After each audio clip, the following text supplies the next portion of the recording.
የአማራ ክልሉን ጦርነት ተከትሎ በአማራ ህዝብ ላይ እየተፈጸመ ያለውን ጥቃት ለመመከትና ነጻነት ለመጎናጸፍ ሐሩርና ቁር ሳይበግራችሁ በዱር በገደሉ እየተፋለማችሁ ለምትገኙ ሁሉ እንኳን ለዕለተ ትንሣኤው በሰላም አደረሳችሁ እያልን ሚያዝያ 4 ቀን 2018 ዓ.ም የተሰሙ አዳዲስና ሰበር የድል መረጃዎችን እናስደምጣችኋለን። ከአማራ ክልሉ ጦርነት ጋር በተያያዘ አዲስ ነገር የተሰማ ሲሆን ሌሊቱን በርካታ ድሮኖች ጎጃም፣ ጎንደር፣ ወሎና ሸዋ ቀጠና ተሰማርተው ማደራቸው ተረጋግጧል። በሌላ በኩል ደግሞ የፋኖ ኃይሎች አዳራቸውን ትልቅ የተባለ ድል ማስመዝገብ መቻላቸው ተነግሯል። በዝርዝር እንመለከተዋለን። ሰላም ጤና ይስጥልን የተወደዳችሁ የሀበሻ ዜና አድማጭ ተመልካቾች ዕለተ እሁድ ሚያዝያ 4 ቀን 2018 ዓ.ም የሰዓቱ የመረጃ ጥንቅራችን አሁን ተጀምሯል። በመረጃ ሰዓታችን የአማራ ክልሉን አሁናዊ የጦርነት ሁነትና ወቅታዊ እንዲሁም አዳዲስ መረጃዎችን እናስደምጣችኋለን። እናንተም ቪዲዮውን ላይክና ሼር ቻናሉን ደግሞ ሰብስክራይብ እያደረጋችሁ እስከ መጨረሻው አብራችሁን ቆዩ። በአማራ ክልል በአራቱም ክፍለ ግዛቶች እንደ አዲስ ያገረሸው ትንቅንቅ ቀጥሎ በበርካታ የክልሉ አካባቢዎች ከፍተኛ ፍልሚያዎች መካሄዳቸው ተነግሯል። የወጡ መረጃዎች እንዳመለከቱት ከሆነ ሬሽን ለመቀበል ከላሊበላ ከተማ ወደ ጋሸና ተንቀሳቅሷል የተባለው የፌዴራል መንግስት ጥምር የጦር ሰራዊት በ303ኛ ሳምነው ኮር ከፍተኛ ጉዳት ማስተናገዱን የተነገረ የአማራ ፋኖ ብሔራዊ ንቅናቄ ወሎ ቤት አማራ ምኒልክ የ303ኛ ሳምነው ኮር አዶች ናቸው ተባለላቸው 19ኛ ክፍለ ጦርና የ16ኛ ክፍለ ጦር የፋኖ ኃይሎች በጋራ በመሆን በጥምር ሰራዊቱ ላይ እርምጃ መውሰዳቸውን የተገለጸ መነሻውን ላሊበላ ከተማ አድርጎ ከወደ ጋሸና መጥቶለታል የተባለውን ሬሽን ለመቀበል እየተንቀሳቀሰ ነበር የተባለው የፌዴራል መንግስቱ የሰሜን ምስራቅ እዝ 12ኛ ክፍለ ጦር የመንግስት ሰራዊት በትናንትናው ዕለት ማለትም በቀን 3 2018 ዓ.ም ከረፋዱ 12 ሰዓት እስከ ቀኑ 9 ሰዓት ላይ ከፍተኛ ጥቃት ተፈጽሞበታል የተባለ ከወደ ጋሸና ተንቀሳቅሷል የተባለው የሰራዊትም ድብኮ ላይ በፋኖ 16ኛ ክፍለ ጦር የተመታ ሲሆን ከወደ ላሊበላ ተንቀሳቅሷል የተባለው ሌላኛው ደግሞ በ19ኛ ክፍለ ጦር ዳቦ ከተማ ላይ መመታቱን ነው መረጃዎች ያረጋገጡ። በዚያ ወደ ውጊያ ላይ ብዛት አለው የተባለ የፌዴራል መንግስቱ ጥምር የጦር ሰራዊት ሙትና ቁስለኛ የተደረገ ሲሆን ብዛት ያላቸው መሳሪያዎችና ተተኳሾችም ተማርከዋል የተባለ በጃማና በክለላ ወረዳዎች ተደርጓል በተባለ አውደ ውጊያም ከ36 በላይ የፌዴራል መንግስቱ ወታደሮች መደምሰሳቸውን ማህበራዊ ሚዲያ ላይ የወጡ መረጃዎች አመላክተዋል።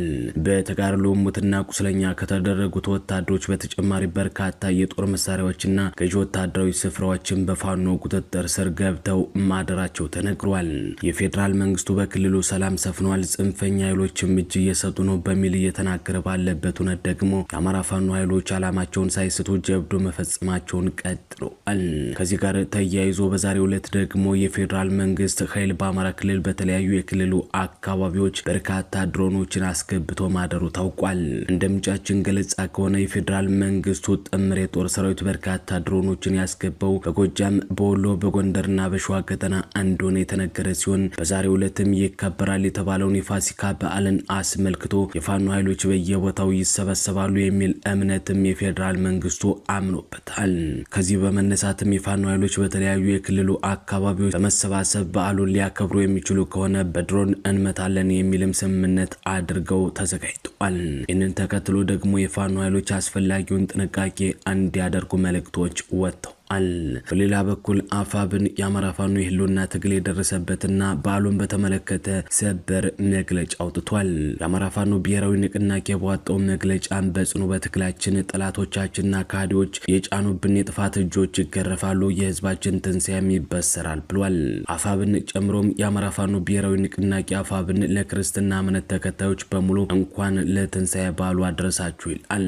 ጌታችን ትንሣኤ የምንማረው በሐቅና በእውነት መንገድ የጸኑ ማሸነፋቸው አይቀር መሆኑን ነው ያለው። አፋብን የአማራ ህዝብ በሐሰተኞች ህግና ማሰሪያ ባረመኔዎች ድብደባና ጭፍጨፋ አንገቱን ደፍቶ ነጻነት አጥቶ ተሳዳጅና ተቅበዝባዥ ሆኖ እንዲኖር ዘመናትን የተሻገረ የሴራ ትብታብ የተገመደበት ቢሆንም አንገቱን ቀና አድርጎ ለማንነቱና ለክብሩ የሚዋደቀው አዲሱ የትንሣኤ ትውልድ ከመከራው ሸለቆ መሃል ተከስቷል። የአማራ ህዝብ ትንሣኤ አይቀሬነትን በሰራዊታችን ቀጣይነትና ተከታታይነት ያላቸው ደማቅ ድሎች ተረጋግጧል። በጠላት ልብ ውስጥ ተሰብሮ ተሰባብሮ የተቀመጠ ወይም ላይነሳ የተቀበረ ተደርጎ የተደረገበት በካዲዎችና በሐሰተኞች ልቦና ውስጥ የትግሉ ፍሬ እንደማይታይና እንደማይበላ ተደርጎ የተተረከበት አማራ ህዝብ በጀግናው የአማራ ፋኖ ብሔራዊ ንቅናቄ ሰራዊትና ደጋፊ ህዝባችን ልቦና ውስጥ በተከተበው አዲሱ ተስፋና የሰመረ ተጋድሎ አማራ ህልውናውን ማረጋገጥ የሚችል ለትንሳኤው የቀረበ ሆኖ በሁሉም አእምሮ ውስጥ ተስሏል። በዚህ አጭር ጊዜ ህዝባችን ላይ የታወጀውን የዘር ማጥፋት ጦርነት አዋጅና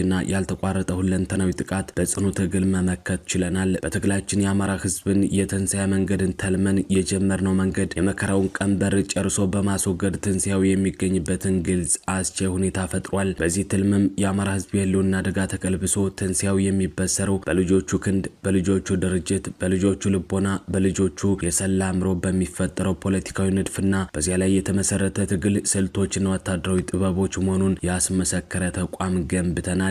የድል ጉዞም ጀምረናል። የህዝባችን ትንሳኤ ካለምንም ጥርጥር የሚበሰር መሆኑን የተረዱ የጠላት ኃይሎች ድምጻቸውና ጮታቸው ብቻ ሳይሆን ሴራቸውና የክፋት ሰንሰለታቸው ተበጣጥሶ ጉልበታቸውና አቅማቸው ሟሾ የምናይበት ጊዜ ቅርብ ነው። የአማራ ፋኖ ብሔራዊ ንቅናቄ የሚመራው የህልውና ትግላችን የድል እንድርድርነቱን ቀጥሎ በተሟላ አሸናፊነት ትንሳኤውን ለማብሰር ወሳኝ የመታጠፊያ ምዕራፍ ላይ ይገኛል። ይህ ለአማራ የመነሳት ዘመን ነው። በራስ ጠልነት የአማራ ህዝብን ያሻሻጡ በሽራፊ ገንዘብ ደልለው የሸጡ በህዝባችን ህልውና ላይ ሞት፣ ፍጅት፣ መፈናቀልና ሀገር አልባነትን ፈርደውና አውርሰው እጃቸውን ከደሞ ንጹህ ነው ለማለት የታጠቡና እወደድ ባያቃቂረኞች የሚያፍሩበት የሚጸጸቱበትና አንገታቸውን የሚደፉበት እንዲሁም ጨርሰው የሚወገዱበት የታሪክ ምዕራፍ ነው። ከዚህ በተቃራኒ በህዝባዊነት የጸኑትና በአማራዊ ብሔራዊ ቁጭትና ንቃት ዘወትር በሁሉም የትግል መስኮች ለባህላዊው ለህዝባዊው ዓላማ ለሚለፉት የትንሳኤ ዘመን ነው። እርግጥ የጦርነት ዘመን ነው። በታንኩም በባንኩም ከገጠመን የፌዴራል መንግስቱ ሰራዊት ጋር ጦርነት የምንገጥምበት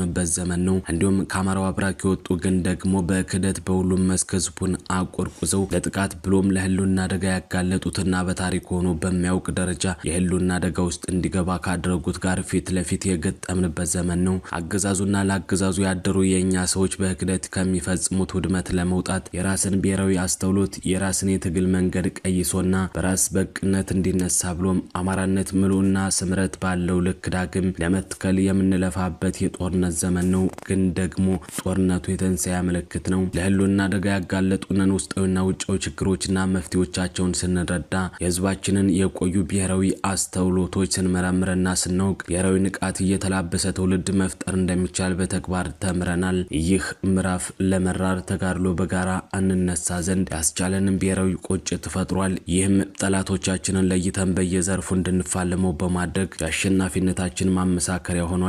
ጥንትም ሆነ ዛሬ በፖለቲካ ትግል ዓለምም ሆነ በመንፈሳዊ አስተምሮ በሐቀኝነትና በጽናት የሚደረግ ተጋድሎ ፍጻሜው አሸናፊነት ነው። የትውልድ ካለምንም ጥርጥር በቀራኒው አደባባይ በህዝባችን ላይ የተቸነከሩ የበደል ችንካሮችን በደሙና በአጥንቱ ነቅሎ ይጥላል። ጠላቶቻችን በሴራ ቀብረነዋል ያሉትን የአማራ ህዝብ እውነት ብሎም ሐቀኛ ሀገር ወዳድነትና ነጻነትን ዳግም ያስነሳል። በመጽናናት ከስቅለት በኋላ ትንሳኤ እንዳለ ሁሉ ከትንሳኤ በኋላም ህይወት በህግና በመርህ የመመራቱ ግዴታ እንደመጣ ሁሉ ድርጅታችን አፋብን ከድል በኋላ ለህዝባችን የሚመች የሚቆም የሚታመን ስርዓት ለመገንባት የጀመራቸውን ድርጅታዊ የመዋቅር ዝርጋታዎች ሁለንተናዊ ትስስሮች አጠናክሮ በማስቀጠል ህልውናችንን በጸና ብሔራዊ የአንድነት ክንድ እንዲረጋገጥ በየዕለቱ እየተጋ ይገኛል። የአማራ ፋኖ ብሔራዊ ንቅናቄ የተተበተቡ የሴራ ድሮችን በመበጣጠስና የተቀመጡ የዓላማ መዳረሻዎችን በማጤን እንዲሁም በማጠናከር ከዕለት ወደ ዕለት የህዝባችንን የህልውና አደጋ እየቀነሰና እያሸነፈ ወደ ሙሉ የነጻነት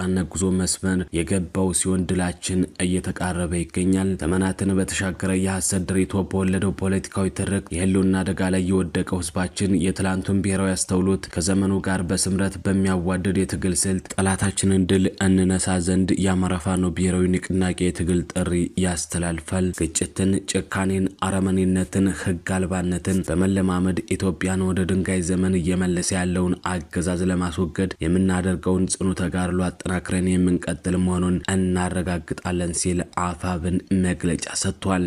የተወደዳችሁና የተከበራችሁ አድማጭ ተመልካቾች ለሰዓቱ የተሰሙ አዳዲስና ወቅታዊ መረጃዎች እነዚህ ነበሩ። በሌሎች የመረጃ ጊዜ እስከምንገናኝ መልካም ጊዜን ተመኘን።